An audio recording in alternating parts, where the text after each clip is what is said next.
À l'heure des mails, des SMS ou bien encore des WhatsApp, reste-t-il encore de la place pour les cartes postales? Une petite pensée affectueuse depuis les vacances pour l'anniversaire de sa grand-mère par exemple. Une tradition, elle existe toujours. À Strasbourg, une jeune femme les fabrique, les envoie ou bien encore les cache dans les rues de Strasbourg. Karine Gélébar et Claire Perrault.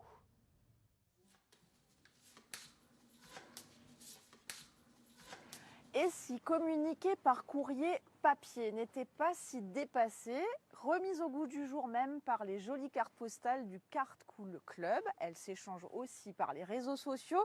Ça vous intrigue?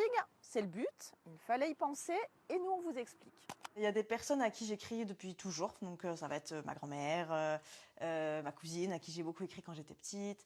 Et après, il y a des amis, j'ai pris l'habitude d'écrire, d'envoyer des cartes. C'est plus une façon de dire je pense à toi, bisous. Et en fait, partout où je vais, à chaque fois, j'achète des cartes. Il y en a que j'envoie, il y en a que je garde précieusement. Et sur ces cartes amassées, pas encore envoyées, Hélène tamponne, griffonne, coupe et colle, jusqu'à créer de vraies petites œuvres d'art. En regardant déjà la photo, l'image devant, j'ai une idée de ce que je pourrais faire derrière, un peu associé. Et après, tout est classé un peu par thématique, par couleur. Et après, je fais un peu au fur et à mesure. Je mets quelque chose, je me dis, ah tiens, justement, j'ai un tampon qui irait bien avec. Et en fait, j'ai pas forcément une idée définie bien à la base, mais ça se construit petit à petit. Et à la fin, ça fait un ensemble cohérent. Hélène pourtant n'est pas artiste, elle travaille dans l'hôtellerie-restauration. Les cartes, c'est son hobby qu'elle a eu envie de partager.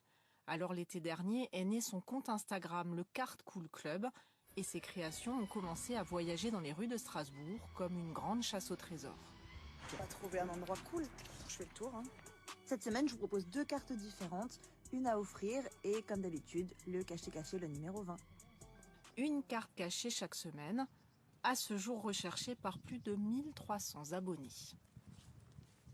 Au début, il y avait peut-être 5 personnes qui y allaient, dont mes amis et mes collègues. Et puis petit à petit, à chaque vidéo, il y avait de plus en plus de gens. Et les gens, des fois, ils y vont en famille, ils y vont avec des amis. Des fois, ils arrivent sur place, il y a déjà des gens en train de chercher la carte, donc ils se retrouvent à plusieurs à discuter. Créer du lien et sortir à la recherche de nouveaux coins, elle aussi trouve bien du plaisir. J'essaie aussi de trouver des endroits qui sont jolis de base, où il y a des plantes, où il y a des bâtiments, des monuments. Quand il fait beau, c'est encore mieux. C'est motivant et finalement, j'ai tenu plus longtemps que ce que je pensais puisqu'on est déjà au numéro 26. Une numéro 26 qui nous était spécialement dédicacée. Hello, salut à tous. Donc aujourd'hui, comme prévu, je vous ai fait un petit hors-série. Aujourd'hui, c'est un jour très spécial. Je suis filmée par François Alsace. Je passe à la télé et je vais rendre ma maman très fière. Alors Hélène a fini par trouver l'endroit idéal pour la cacher. Cette carte-là aura forcément été déjà trouvée à la diffusion de ce reportage, mais vous avez une chance chaque semaine si vous vous abonnez au compte Instagram d'Hélène, ça s'appelle Carte Cool Club. Et pour continuer à nous envoyer à nous vos bonnes idées, c'est toujours à la rubrique Il fallait y penser par mail.